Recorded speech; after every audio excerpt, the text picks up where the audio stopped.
ప్రార్థన చేసుకుందాం. మోకరించండి.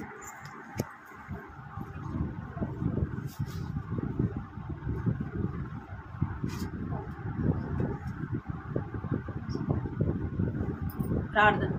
కృపా ప్రేమ గల తండ్రి, జీవగల దేవా, నీ బంగారు పదాలు కొందనాలు స్తోత్రాలు చెల్లిస్తున్నాను తండ్రి. మహోన్నతుడైన దేవ, పరిశుద్ధుడైన తండ్రి, నీకు ఎంతో వందనాలు స్తోత్రాలు చెల్లిస్తున్నాను. స్త్రీల పూడిక ప్రభు, నా చంద్రశేఖరు, నా తండ్రి, అదేవిధంగా సియోన్ కుమార్ని బట్టి వందనాలు చెల్లిస్తున్నాను. సియోన్ కుమార్ మీరు రక్షించి మీరు ఏర్పాటు చేసుకున్న విధానాన్ని బట్టి వందనాలు చెల్లిస్తున్నాను. తన భర్తను మీరు జ్ఞాపకం చేసుకోండి, రక్షించండి ప్రభు. ఈ దినం జరిగే కూడికను ఎంతో మీ కుటుంబానికి ఆశీర్వాదకరంగాను ప్రభు, నా తండ్రి దేవ ఎంతో మేలుకరంగా చేయండి ప్రభు. ఆయన కృప చూపించండి. వచ్చిన వారిని బట్టి వందనాలు. ఇంకా రావాల్సిన వారు తీసుకురండి. వచ్చిన నాతో మాతో ప్రభు మీ యొక్క పరిశుద్ధ లేఖనాల ద్వారా మీరు మాట్లాడండి తండ్రి. నేను చెవులు దయచండి, గ్రహించి మనసు దయచండి. కొద్ది సమయం ప్రభు మా దృష్టి నీ మీద ఉంచడానికి ప్రభు, నీ స్వరాన్ని వినడానికి సహాయించండి. కొద్ది సమయం ప్రార్థన చేయడానికి కూడా సిద్ధపరిచి బలపరిచిన వందనాలు చెల్లిస్తాను. యేసు నామములో ప్రార్థించి అడిగి పెట్టుకుంటున్నాం తండ్రి, ఆమేన్.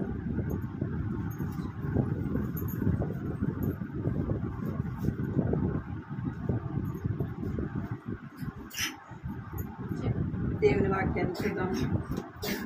లూకా సువార్త 2వ అధ్యాయం 37వ వచనం చదవండి. అందరం కలిసి చదువుతాం. 2వ అధ్యాయం లూకా సువార్త 2వ అధ్యాయం 37వ వచనం.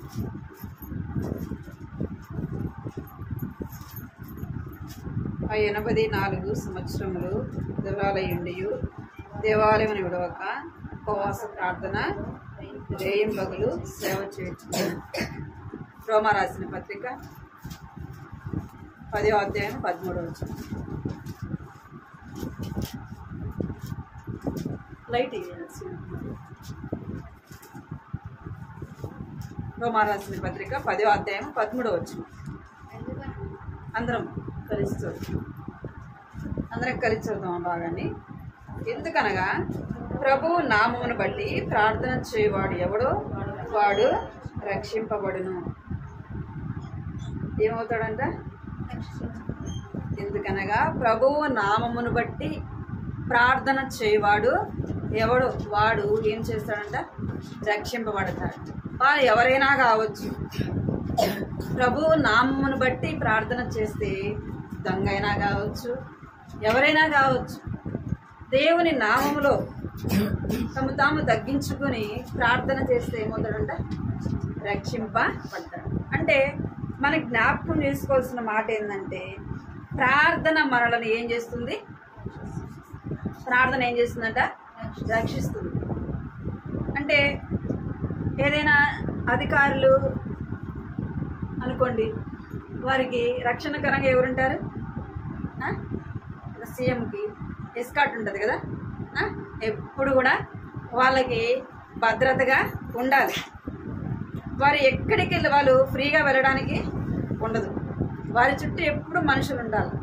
ఎందుకు అంటే వారికి భద్రత అనేది లేదు.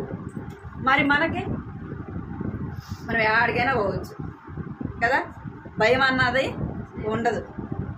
ఎందుకు అంటే మనకి లోకంలో ఏమి లేకపోవచ్చు, కానీ దేవుని భద్రత అనేది మనకు ఉంటుంది. దేవుని యొక్క రక్షణ మన చుట్టూ ఏమై ఉంటుంది? ప్రాకారముగా ఉంటుంది. అంటే మనం ప్రార్థన చేసినప్పుడే మనకేం కలుగుతుందంట? రక్షణ కలుగుతుంది. ఏం కలుగుతుందండి? క్షేమము కలుగుతుంది. ఇల్లు అనుకోండి, ఇల్లు కట్టుకున్న, పెద్ద బిల్డింగ్ కట్టుకున్నాం, చుట్టుపక్కల అన్ని పూల తోటలు అవి వేసుకున్నాం అనుకోండి, చుట్టుపారి కూడా కట్టకపోతే అవి భద్రంగా ఉంటాయా? ఏమొస్తాయి? బర్రెలు వస్తాయి, మేకలు వస్తాయి, ఇంకా అంతా కూడా పాడు చేస్తాయి. ఆ ఇంటికి ముందు ఏముండాలా? ప్రాకారము ఉండాలి. ఆ ఇంటికి క్షేమము భద్రత కావాలంటే ఏముండాలా? ప్రాకారం అనేది కావాలి. ప్రాకారము ఎంతైనా ఇంటికి అవసరము. మనకేం అవసరము? ఇంటికి ప్రాకారము ఎలాగ భద్రంగా ఉంటుందో, ఏది కూడా నష్టం కలగకుండా ఎలాగ ప్రాకారము ఆ ఇంటికి భద్రంగా ఉంటుందో, అలాగనే మన ఆత్మీయ జీవితానికి ఏం కావాలా? ప్రార్థన కావాలి. ప్రార్థన చేయబడినప్పుడే, మనం ప్రార్థన చేసినప్పుడే ఏం చేయబడతామంట? రక్షింపబడతాం. ప్రార్థన అనేది మనకు లేకపోతే మనకు భద్రత అనేది ఉండదు. ఎందుకు భద్రత ఉండదు? ఎందుకు ఉండదు సునీతక్క? ప్రార్థన లేకపోతే మనకు భద్రత ఎందుకు ఉండదు? రక్షణ ఎందుకు ఉండదు? చెప్పాలి మీకు తెలిసినట్టు. శివన్ కుమారి చెప్పు.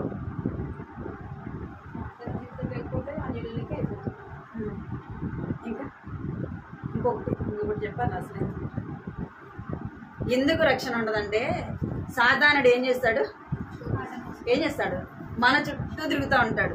ఎందుకు? మనకి ఏదో విధంగా నష్టము కలగాల, నష్టాన్ని కలిగించాలి. తన పనే అది, సాతాను పనే అది. మన క్షేమంగా ఉండటము, మన భద్రంగా ఉండటము తనకి ఎంత మాత్రం కూడా ఇష్టము లేదు. అందుకే యోబు ఏం చేసేవాడంట? వేకువనే లేచి ఏం చేసేవాడు? ప్రార్థన చేసేవాడు. ఆ ప్రార్థన యోబు ఇంటి చుట్టూ ఏముందంట? ప్రాకారములాగా, కంచెలాగా ఉంది. మన ప్రార్థన మన చుట్టూ ఏమై ఉండాలా? కంచెలాగా ఉండాలా. అంటే ఒక పారిగోడలాగా ఉండాలి. మనకు, మన బిడ్డలకు, మన కుటుంబానికి ఏమై ఉండాలంట? ప్రాకారంలాగా అది ఉండాలి. అప్పుడే మనం ఏమై ఉంటామంటే క్షేమంగా ఉంటాం. ఇంటికి ప్రాకారం లేదనుకోండి, ఏం చేస్తాం? దొంగ ఎక్కడి నుంచి వస్తాడు, ఎటు నుంచి వస్తాడు. అందుకే ముందు ఏం చేస్తారంటే ముందు పారిగోడ కట్టిన తర్వాతనే ఇల్లు కట్టుకుంటారు. కొంతమంది ఏం చేస్తారు చెప్పండి? ఎందుకు ముందు పారిగోడ కడతారంటే సామాన్ అంతా తెచ్చుకుంటారు కదా, ఇసుకను, రాళ్ళు అన్నీ తెచ్చుకుంటారు. అవి అక్కడ వదిలేసిపోతే ఎవరో ఒకరు ఎత్తుకొని పోతారు. అందుకే ఏం చేస్తారు? ముందు పారిగోడ కట్టుకొని, గేటు కట్టుకొని, తాళం వేసుకొని పోతారు. ఎందుకంటే భద్రత కొరకు, రక్షణ కొరకు. మరి అలాగే మన ఆత్మీయ జీవితానికి ఏం కావాలా? ప్రార్థన అనేది కావాలి. ప్రార్థన మనల్ని ఏం చేస్తుందంటే కష్టంలో ఉన్న, శ్రమలో ఉన్న, ఉపద్రవంలో ఉన్న మన ప్రార్థన ఏం చేస్తుంది? మనల్ని, మనం ఎటువంటి కష్టంలో ఉన్నా, ఆ బాధలో నుండి, ఆ శ్రమలో నుండి మన ప్రార్థన మనల్ని ఏం చేస్తుంది? రక్షిస్తారు. అందుకే యోసేపును ఎక్కడ వేశారు చెప్పండి? గుంటలో వేసినారు. యోసేపును గుంటలో వేసినారు. యోసేపుని గుంటలో వేస్తే మరి పైనుంచి వేస్తే ఏం కావాలి? కాళ్ళలో, చేతిలో ఏదో ఒకటి ఎరగాలి కదా. అయితే యోసేపు ఏమని ప్రార్థన చేసించాడు? యోసేపు దేవుని యందు భయభక్తులు కలిగిన వాడు కదా, చెడుతనాన్ని విసర్జించిన వాడు చిన్ననాటి నుంచి కూడా. అయితే యోసేపు ఏం చేసిండొచ్చు? గుంటలో నుంచి అన్నదమ్ములకు వారు, అరే వీడు చచ్చిపోతాడే, ఇక్కడ నుంచి మనం వేస్తే కాళ్ళ చేతులు ఇరుగుతాయి అని అనుకోలే.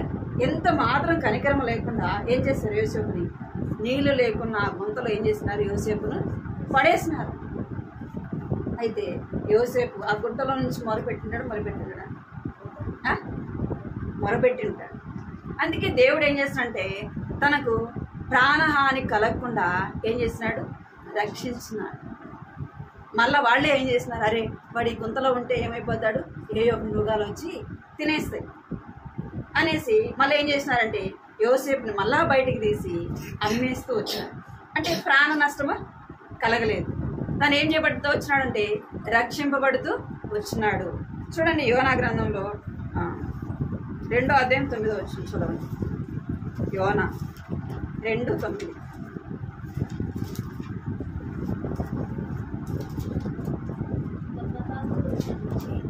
నేను నీకు బలను అర్పించుకో, నేను మొక్కుకొనిన మొక్కుబడులను చెల్లింపక మానను. యెహోవా యొద్దనే రక్షణ దొరుకు అని ప్రార్థించు. ఎక్కడ దొరుకుతుందంట? యెహోవా యొద్దనే రక్షణ దొరుకుతుంది అని ఏం చేస్తూ వచ్చినాడు? ప్రార్థన చేస్తూ వచ్చినాడు. అంటే మన ప్రార్థన మనల్ని ఏం చేస్తుంది? రక్షిస్తుంది. యోనా కూడా ఎక్కడి నుంచి మొరపెట్టినాడంట? యోనా చేప కడుపులో నుండి మొరపెట్టినాడు కదా. తన కష్టం వచ్చింది. యోనా చెప్పిన మాట వినలేదు. దేవుడు ఏం చేసినాడు? పనిష్మెంట్ ఇచ్చినాడు. చేప వచ్చింది, మింగేసింది. ఇప్పుడు మరి ఎట్ట బయటికి రావాలా? దేవుడు మళ్ళా కనికరించాలంటే ఏం చేయాలా? మన తప్పు మనము ఒప్పుకోవాలి. ఒప్పుకొని ప్రార్థించినప్పుడు ఆయన ఎలాంటి వాడంటే ప్రేమ కలిగిన దేవుడు. ఆయన దయ, కనికరము కలిగిన వాడు. ఎవరికి తెలుసు? యోనాకి తెలుసు. నేను తప్పు చేశాను, మళ్ళా నాకెవరు కావాలా? దేవుని సహాయమే కావాలా. దేవుడే నన్ను రక్షించగలడు. దేవుడే నన్ను ఈ చేప కడుపుల నుండి బయటికి తీసుకొని రాగలడు. నన్ను రక్షించువాడు ఆయనే అని ఏం చేస్తూ వచ్చినంట, చేప కడుపులో నుండి మొరపెట్టినాడని కదా. దేవుడు ఏం చేసినాడు, చేప కడుపులో నుండి తనకి ఎంత మాత్రం కూడా హాని కలగకుండా ఏం చేసింది, చేప బయటికి తీసుకొని వచ్చి కక్కేసింది. యోనాకి ఏం కలిగింది, రక్షణ కలిగింది. మన ప్రార్థన ఏం చేస్తుందంట, మనలను రక్షిస్తుంది. మనల్నే కాదు, మన కుటుంబాన్ని కూడా మన ప్రార్థన రక్షిస్తుంది. అందుకే మనం ఏం చేయాలా, ప్రార్థన చేసేది ఎప్పుడు కూడా మర్చిపోకూడదు. మనం ఎన్ని పనులున్నా ఎంత ప్రాముఖ్యమైన పని ఉన్నా ఏం చేయాలి, పని ఉంటే చాలు కదా. పని ఉంటే ఏం చేయము, ప్రార్థన చేయము, ఏం చేయము. ఎందుకు ఇంట్లో పని చేయాలా, మరి మనం పనికి పోవాలా, ఏడ ప్రార్థన చేయడానికి సమయం.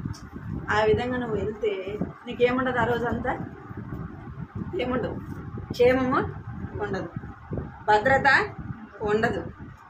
ఏముంటుందంటే ఆ రోజంతా ప్రార్థన చేయకపోతే మనం ఏది చేసినా కూడా ఏం కలుగుతుంది, నష్టమే. ఏం కలుగుతుందంటే నష్టమే కలుగుతుంది.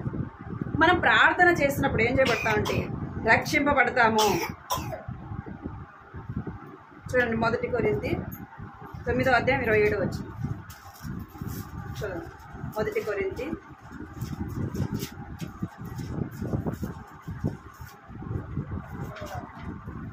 9:27. నేను పోట్లాడతలేదు కానీ ఒకవేళ ఇతరులకు ప్రకటించిన తర్వాత నేనే భ్రష్టుడనైపోతునేమో అని నా శరీరం నలగగొట్టి దానిని లోపరుచుకొంచున్నాను.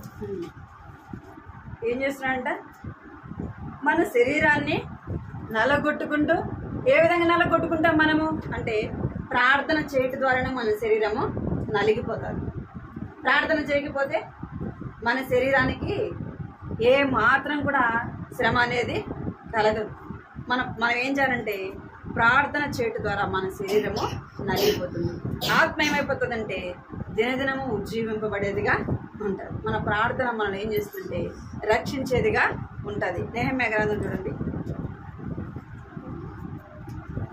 9వ అధ్యాయము 1-2 వచ్చింది. ఈ నెల 24వ దినమందు ఇశ్రాయేలీయులు ఉపవాసం ఉండి గోనె బట్టలు కట్టుకొని తల మీద ధూపం పోసుకొని వచ్చింది. ఇశ్రాయేలీయులు అన్యజనులందరిలో నుండి ప్రత్యేకింపబడిన వారై నిలబడి తమ పాపములను తమ పితరుల పాపములను ఏం చేస్తున్నారంటే వీళ్ళు 4 దినాలు ఉపవాసం ఉండి ప్రార్థన చేస్తున్నారు. ఇంకా మనం యోనా గ్రంథంలో చూస్తే ఆ యోనా పట్టణానికి దేవుని ఉగ్రత రాబోతుందని యోనా ప్రకటించినప్పుడు వారు ఏం చేస్తూ వచ్చినారంట, గనులు, గొప్పవారు, పిల్లలు, పెద్దలు, పశువులు అన్నీ కూడా ఉపవాసం ఉండి ప్రార్థన చేస్తే వారు ఏం చేయబడుతూ వచ్చినారు, రక్షింపబడుతూ వచ్చినారు. అంటే దేవుని ఉగ్రత నుంచి వారు ఏం చేయబడుతూ వచ్చారంట, తప్పించబడుతూ వచ్చినారు. ప్రార్థన మనల్ని ఏం చేస్తుంది, రక్షిస్తుంది. మన ప్రార్థన మన చుట్టూ ఏమై ఉంటుందంట, ప్రాకారంలాగా, కంచలాగా ఉంటుంది. ప్రార్థన అనేది లేకపోతే దుష్టుడు సాతాను వచ్చి మనల్ని ఏం చేస్తాడు, ఆత్మీయంగా ఎదగనీయకుండా మనలను నష్టపరుస్తాడు. మొదటిదిగా ఏమి ఉండాలా, మనం ప్రార్థన చేసే వారంగా ఉండాలి. మన ప్రార్థన మనకు క్షేమం కలుగుతుంది, మన కుటుంబానికి, మన పిల్లలకి ఏమై ఉంటుందంట, కంచలాగా భద్రత కలిగి ఉంది. ప్రార్థన లేకపోతే నష్టాన్ని మనము చూస్తాం. రెండోది ఏమై ఉండాలంటే మన ప్రార్థన, మనం చేసే ప్రార్థన చూడండి, కీర్తనలు 19వ అధ్యాయం 13వ వచనం. రెండోది అది బంగారు కంటేను 19వ అధ్యాయం 13వ వచనం.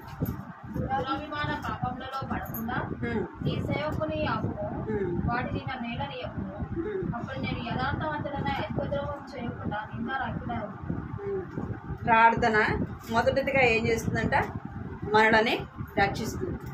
రెండోది మనం చేసే ప్రార్థన ఏం చేస్తుందంటే దురభిమాన పాపములో పడిపోకుండా మనల్ని ఏం చేస్తుందంట, కాపాడుతుందండి. మనం పాపంలో, లోకంలో పడిపోకుండా ఉండాలంటే ఏం చేయాలి, ప్రార్థన చేయాలి. అదే యేసు ప్రభు శిష్యులకు నేర్పించింది ప్రార్థన కదా. శోధనలో పడిపోకుండా మమ్మల్ని కాపాడు ప్రభువా, కదా. వారు ఏం చేస్తూ వచ్చారంటే ప్రార్థన చేస్తూ వచ్చారు. మన ప్రార్థన రెండోది ఏం చేస్తుందంటే దురభిమాన పాపములో పడిపోకుండా మనల్ని కాపాడుతుంది. పాపం చేయకుండా మనల్ని ఏం చేస్తుందంటే భద్రపరుస్తుంది. అందుకే దావీదు రాజు అంటాడు కీర్తనల 119వ అధ్యాయము 11వ వచనంలో ఏమంటాడంటే, నేను పాపము చేయకుండానట్టు నా హృదయంలో నీ వాక్యాన్ని ఉంచుకొని ఉన్నాను. ఏమి చేసినాడంట? దేవుని వాక్యం మనం చదువుట ద్వారా, ప్రార్థన చేయటం ద్వారా మనం ఏం చేయము? పాపము చేయము. పాపములో పడిపోము కదా. సులువుగా చిక్కులు పెట్టి పాపం నుండి మనం ఏమైపోతాం? తప్పించబడతాం. ఎప్పుడు అంటే దేవుని వాక్యాన్ని చదివినప్పుడు, ప్రార్థన చేసినప్పుడు మనం ఏం చేస్తామంట? సులువుగా చిక్కులు పెట్టే పాపం అంటే సాతాను యొక్క తంత్రమును మనం ఏం చేస్తాము? గ్రహిస్తాం. అరే సాతాను ఏం చేస్తుంది? ఏదో నాకు నష్టము కలిగిస్తుంది కదా, ఏదో నాకు నష్టం కలిగిస్తుంది, నేను అక్కడికి వెళ్ళకూడదు, నేను ఆ విధంగా మాట్లాడకూడదు, నేను అది చేయకూడదు అని దేని ద్వారా తెలవబడుతుంది? దేవుని వాక్యాన్ని చదివినప్పుడు తెలపబడుతుంది. రెండోది మనం ప్రార్థన చేసుకున్నప్పుడు లేవగానే ప్రభా ఈ దినం అంతట్లో నన్ను రక్షించు ప్రభా, నన్ను కాపాడు ప్రభా, లోకంలో పాపంలో శోధనలో పడిపోకుండా నన్ను కాపాడు ప్రభా, నన్ను రక్షించు ప్రభా అని మనం చేసే ప్రార్థన, ఉదయం చేసే ప్రార్థన మనకు రోజంతా ఏమై ఉంటుందంట? రక్షణకరంగా ఉంటుంది. రోజంతా మనము పాపంలో పడిపోకుండా ఆ ప్రార్థనే మనల్ని ఏం చేస్తుందంటే కాపాడుతుంది. అదే మనం ఆ ప్రార్థన చేయలేదనుకో ఏమైపోతాం? ఏదో విధంగా సాతాను మనకు తెలియకుండానే అది పాపము, అక్కడికి నేను వెళ్ళకూడదు, అలాగ మాట్లాడకూడదని తెలియకుండానే ఏం చేస్తాం? మనం అక్కడికి వెళ్తాము. మనం చేయకూడని పనులు మనము చేసేవారముగా పాపం అంటే ఏదో చేస్తేనే పాపం కాదు, ఏదో చేస్తేనే పాపం అని కాదు. మనం మాట్లాడే మాటలు కూడా పాపం, మనం చూసేది పాపం, మనం చేసేది పాపం, మనం నడిచేది పాపం. ఏదో విధంగా ఆ దినం అంతట్లో దుష్టుడైన సాతాను ఏం చేస్తాడంటే మనల్ని మన వెనకాలే ఉంటాడు. ఆ ప్రార్థన మనం చేసినప్పుడు దేవుడు ఏం చేస్తాడంటే దినం అంతా కూడా మనం ఏం చేస్తాడంట? పాపంలో పడిపోకుండా మనల్ని కాపాడు, పాపంలో పడిపోకుండా మనల్ని తప్పించేవాడుగా ఉంటాడు. చూడండి లూకాసు వార్త 22:30 చదువు.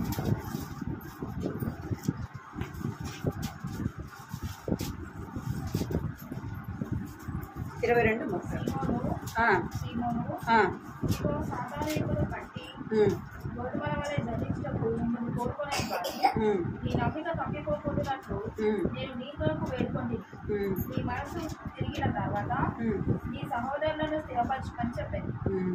ఏదంటే సీమోను, ఇదిగో సాతాను మిమ్మను పట్టి గోధుమల వలె జల్లించుటకు మిమ్మను కోరుకొనెను. ఏం చేస్తాడంట? సాతాను మనల్ని మన వెనకాలే ఉంటాడు. మనము ఏదైతే జల్లి పడతామో అలాగే సాతాను కూడా మనల్ని ఏం చేస్తాడంట? జల్లిస్తాడంట. ఎంత విశ్వాసం ఉంది, ఎంత నమ్మకం ఉంది దేవుని పట్ల, దేవుని మీద ఎంత వీరికి నమ్మకం ఉంది అని ఏం చేస్తాడంటే జల్లెడ పడతాడు. ఆ జల్లెట్లో మనం గట్టి గింజ అంటే ఏమవుతాం? ఆ జల్లెడలో నిలబడదు. అదే తాలు పొట్టయితే సరైన విశ్వాసం లేకపోతే, సరైన ప్రార్థన మనలో లేకపోతే ఏమైపోతుంది? ఆ పొట్టు ఎలాగ జారిపోతుంది, మనం కూడా అలాగనే జారిపోతుంది. అందుకే యేసు ప్రభు ఏం చేస్తున్నాడంట? మన నమ్మిక తప్పిపోకుండానట్లు ఆయన ఏం చేస్తున్నాడంట? ఈ నమ్మిక తప్పిపోకుండానట్టు నేను మీ కొరకు వేడుకొంటిని. ఏం చేస్తాడంట? మన కొరకు ఆయన నిత్యము విజ్ఞాపన చేసేవాడుగా మన ప్రార్థనే కాదు, ఆయన రోజంతా కూడా మన కొరకు ఏం చేస్తాడు? విజ్ఞాపన చేస్తాడు. తండ్రి అయిన దేవునికి ఏం చేస్తాడంట? మన కొరకు విజ్ఞాపన చేస్తూ ఉంటాడు. అందుకే మనం కూడా ఏం చేయాలా? ప్రార్థన చేయాలి. ప్రార్థన ఏం చేస్తుంది? మనల్ని పాపంలో పడిపోకుండా కాపాడుతుంది. మార్కు సువార్త 13:33. మీరు పిల్లలతో పని కాదు, మీ పని చూడాలి. 13:33. జాగ్రత్త పడి మెలకువగా ఉండి ప్రార్థన చేయండి. ఆ కాలం మీకు తెలియదు. ఒక మనుషుడు చాలు ఏమై ఉండాలంట?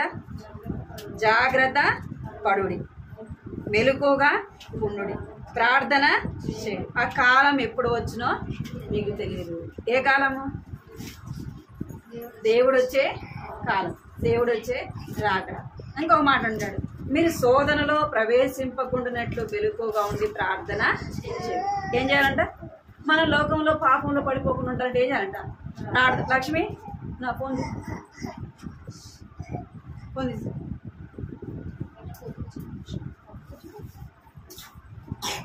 మెలకుగా ఉండి ప్రార్థన చేయాలి. ఎందుకు మెలకుగా ఉండి ప్రార్థన చేయాలంటే, మనం పాపంలో పడిపోకుండా ఉండాలంటే ఏం చేయాలంట? ప్రార్థన చేయాలి. మనకి నిద్ర రాకపోతే ఏమైపోతా? ఏమో అయిపోతుంది, ఏమో అయిపోతుంది, ఏమో అయిపోతుంది, ఏమో అయిపోతుంది, ఏమైపోతుంది? ఏమన్నా అయిపోతుందా? ఏం కాదు. మనం మెలకుగా ఉండటం ద్వారా ఏమవుతామంటే ప్రార్థన జీవితము కలిగి, మెలకువ జీవితము చాలా అవసరం. మెలకువ జీవితం, కొంతమంది నిద్రపోతారు, అసలుకి ఏం వచ్చినా ఏం పోయినా ఏముండదు ఇంకా అసలుకి కదా.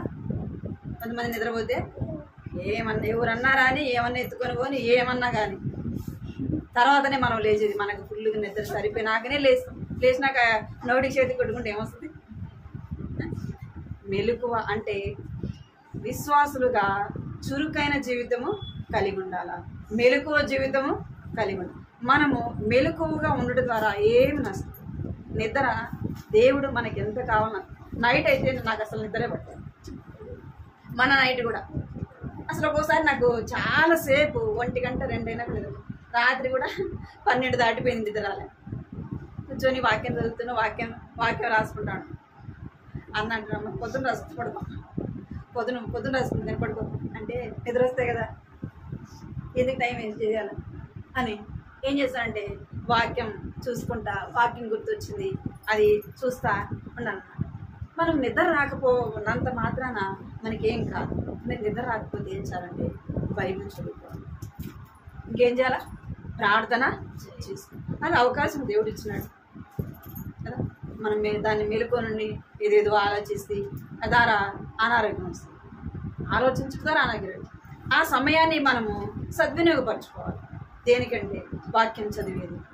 కొన్నిసార్లు మనం వాక్యం చదవడానికి సమయం ఉండదు, ప్రార్థన చేయడానికి సమయం ఉండదు. ఆ సమయాన్ని దేవుడు ఇచ్చాడేమో కదా, ఆ సమయాన్ని దేవుడు ఇచ్చాడేమో.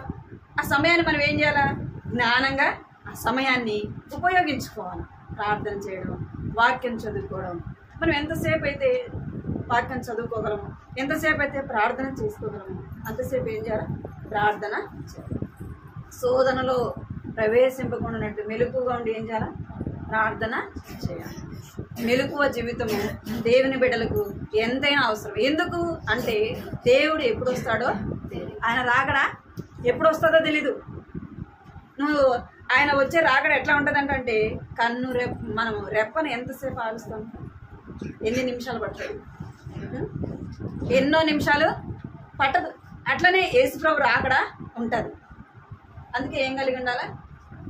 మెలకువ కలిగి ఉండాలి, మెలుగు కలిగి ఉండాలా. నిద్ర మత్తులంగా ఉండకూడదు. ఏమై ఉండకూడదు? నిద్ర మత్తు కలిగి ఉండదు. నిద్ర మత్తు మనం కలిగి ఉంటే ఒకనొక దినాన ఏమైపోతామంటే మనకే నష్టం. ఆ నిద్ర ద్వారా ఏమొస్తుందంటే నష్టం వస్తుంది. తగినంత దేవుడు మనకు అవసరమైనంత ఏం చేస్తాడు? నిద్ర ఇస్తాడు. మనం 10 గంటలు పడుకునే నిద్ర దేవుడు ఇచ్చేది 2 గంటలైనా చాలు. అందుకే భగత్ సింగ్ అంకులు ఎన్నో రాత్రులు ఆయన మెలకువగా ఉండి ఏం చేసేవాడంట? ప్రార్థన చేసేవాడు. ఆ సమయాన్ని ఊరికే గడిపితే నష్టం, ఆ సమయాన్ని ప్రార్థన చేస్తే మన క్షేమం, మన కుటుంబానికి క్షేమం, మన బిడ్డలకి క్షేమం. అందుకే ఆ ప్రార్థన మనల్ని ఏం చేస్తుందంటే లోకంలో పాపంలో పడిపోకుండా మనల్ని ఏం చేస్తుంది? రక్షిస్తుంది. ప్రార్థన మనల్ని ఏం చేస్తుందంట? దురభిమాన పాపంలో పడిపోకుండా కాపాడుతుంది. ఎవరిని కాపాడింది పాపంలో పడిపోకుండా? ఆ ప్రార్థన. లక్ష్మి ఎవరిని కాపాడింది? దురభిమాన పాపంలో పడిపోకుండా. నీకు వాటితోనే ఎక్కువైంది కదా. ఈ వాక్యంది ఆదికాండం 37వ అధ్యాయం.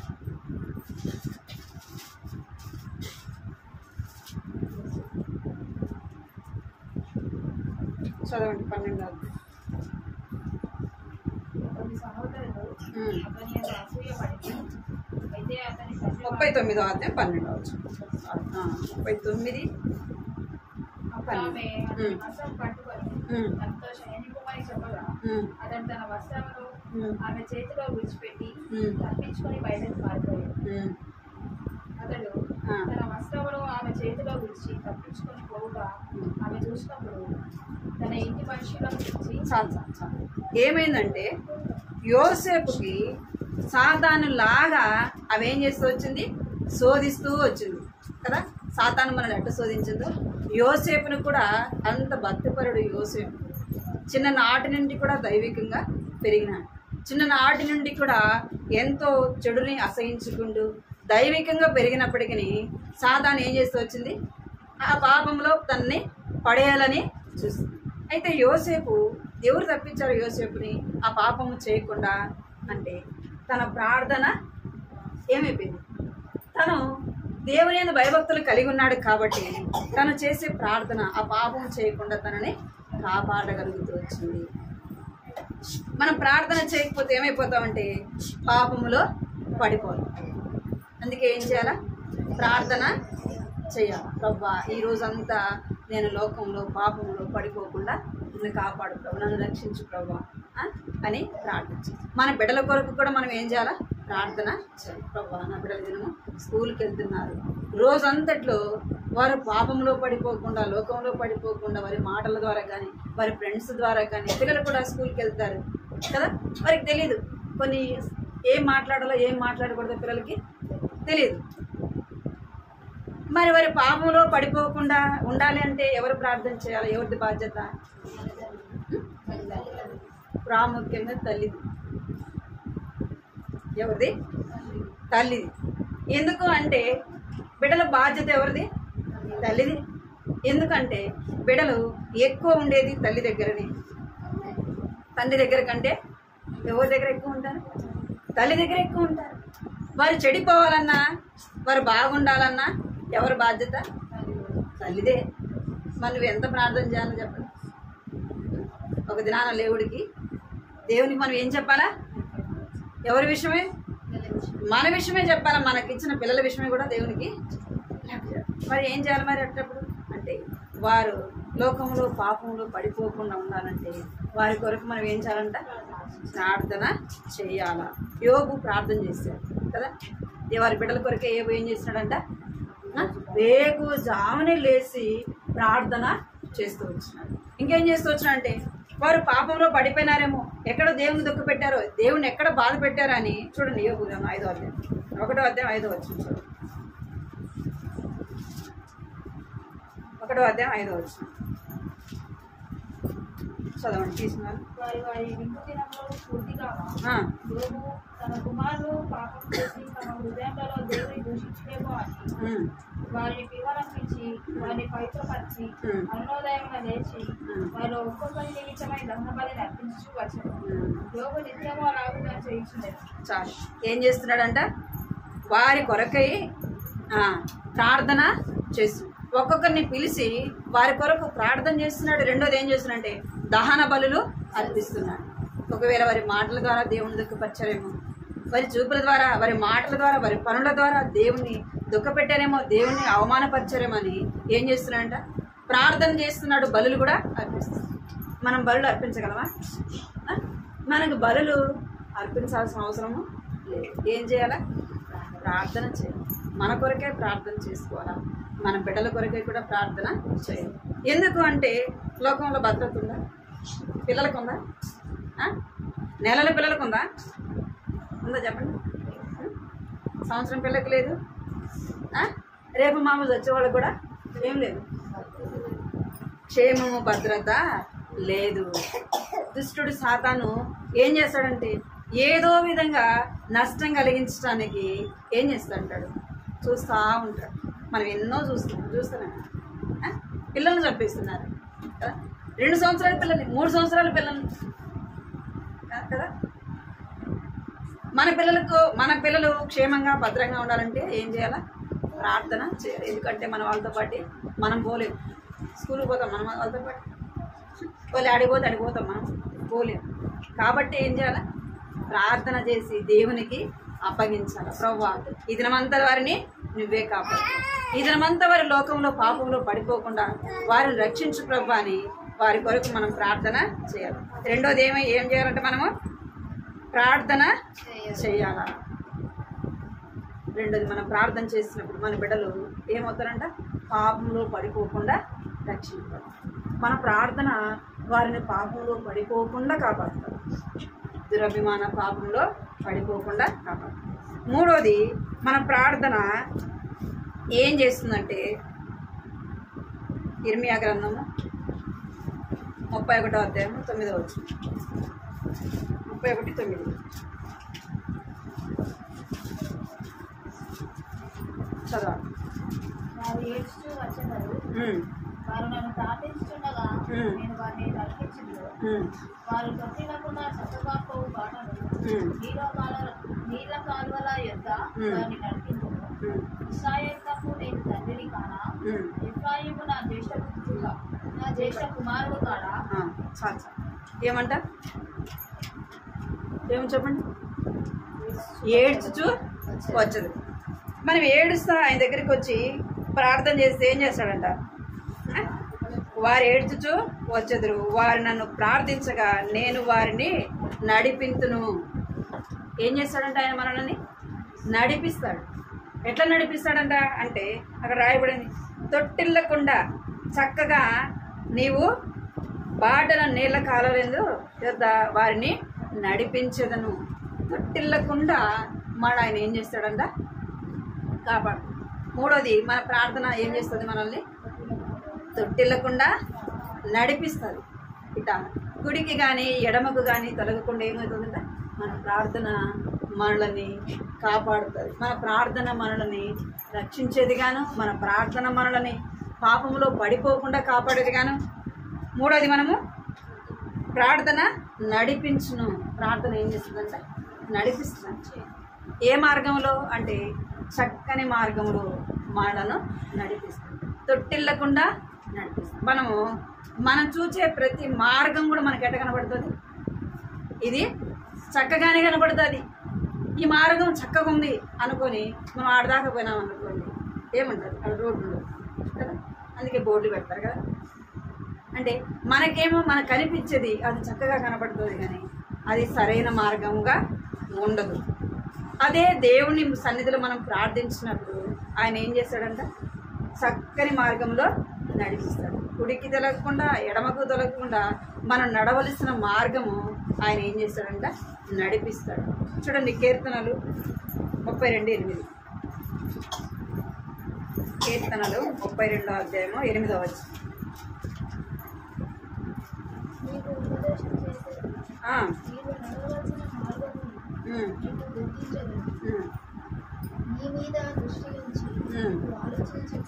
చాలు.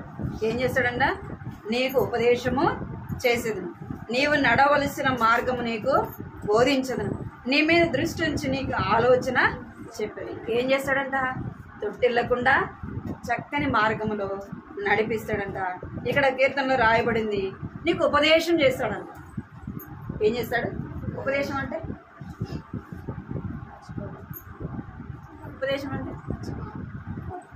మన పిల్లలకి చెప్తుంటాం కదా. మనం ఏం చెప్తాం? ఆడికన్నా పోతాం, రే అట్ట పోవద్దు, ఆ ఇదిలో పోవద్దు, ఇదిలో పోవద్దు, అది ఎక్కద్దు, ఇది ఎక్కద్దు, నువ్వేం చేయాలా?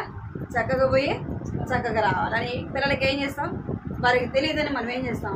ఉపదేశము చేస్తాం. అంటే మంచి వారికి నేర్పిస్తాం.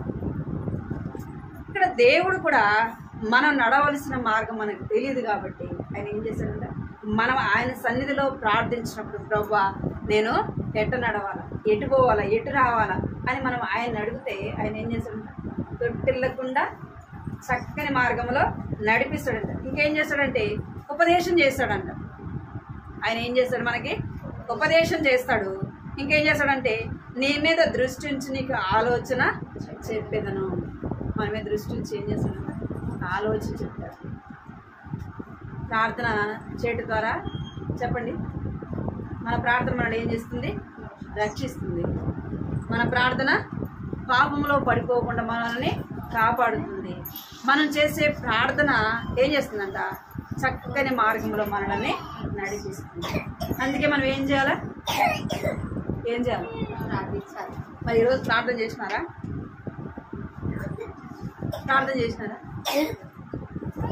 ఏంది వినపడుతుందా లేదా? వినపడుతుందా? ప్రార్థన చేసినారా?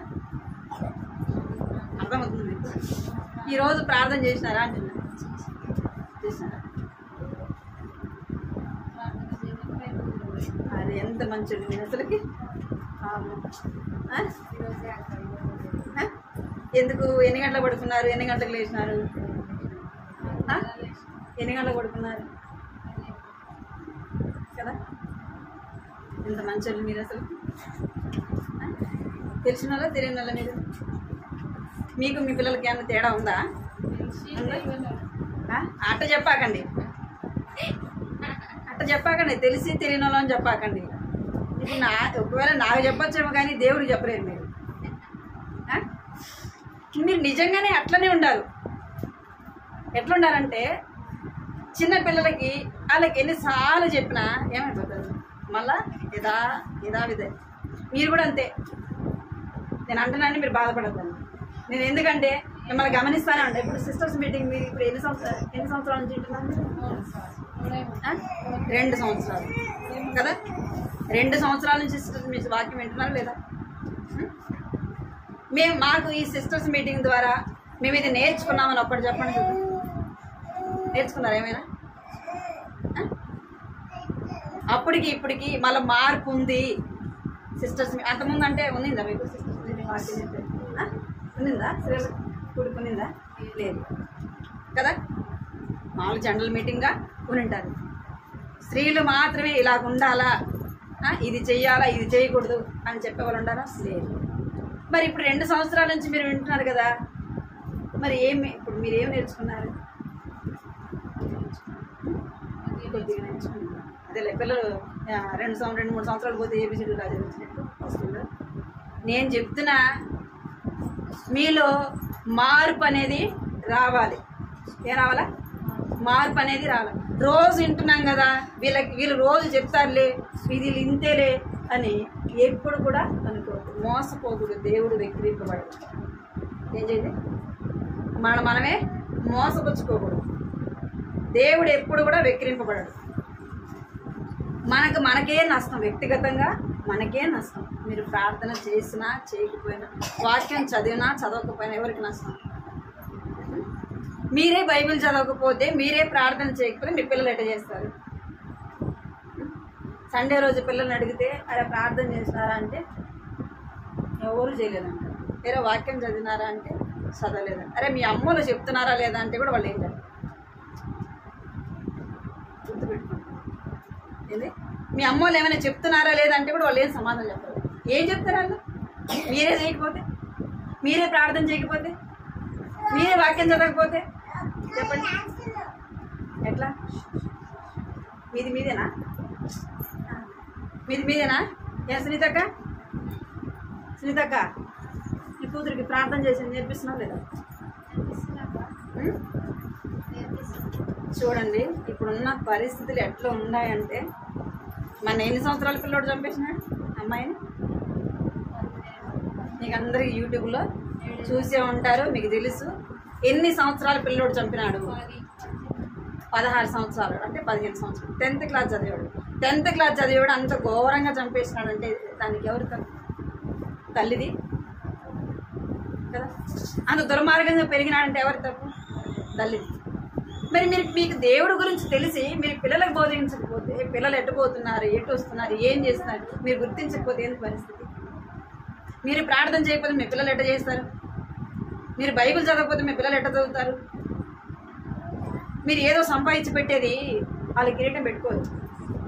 అర్థమైందా? మీరు సంపాదించే భూములు, ఇల్లు, కార్లు, బంగళాలు అవి మళ్ళీ ఎదురు పెట్టుకొని పోదు. గుర్తుపెట్టుకోండి. మీరు ప్రార్థన చేయాలా, వాక్యం చదవాలా, పిల్లలకు కూడా నేర్పించాలి. మనకు తినడానికి లేకపోయినా ఇబ్బంది లేదు, ఒక పూట తినడానికి లేకపోయినా ఇబ్బంది లేదు, ఉండటానికి ఇల్లు లేకపోయినా ఏం బాధ లేదు. ఏముండాలా? పిల్లల్ని దైవికంగా పెంచాలా. పిల్లలు దైవికంగా పెంచాలంటే మనం ప్రార్థన తప్పనిసరిగా చేయాలి. అదేదో ఒకరోజు 2 రోజులు, 1 సంవత్సరం 2 సంవత్సరాలు కాదు. నువ్వు ఎప్పుడైతే దేవుని నమ్ముకుంటావో, మళ్ళా నువ్వు ఈ లోకాన్ని ఎప్పుడు విడిచిపెడతావు, అప్పటి వరకు నువ్వేం చేయాలా? ప్రార్థన చేయాలి, కన్నీళ్ళు కార్చాలి. చూడండి, అది విలాప వాక్యంలో ఉంది చూడండి అన్నమాట. ఏం చేయాలి? విలాప వాక్యములు 2వ అధ్యాయం 19వ వచనం.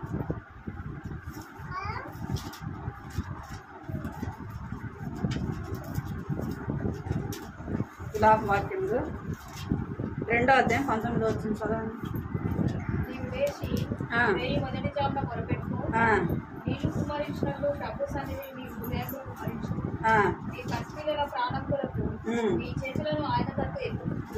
ప్రతి వీధి మొగలు ఆకలి కొని వారు ఎవరి కొరకు ప్రార్థన చేయాలంట? పిల్లల కొరకు. ఎవరి పిల్లల కొరకు? ఎట్ట ప్రార్థన చేయాలంట? నీళ్ళు అట్లాంటి జాటికి ఎందుకు కుమ్మరిస్తాం మనం? నీళ్ళు పిల్లల కొరకు కుమ్మరిస్తామా?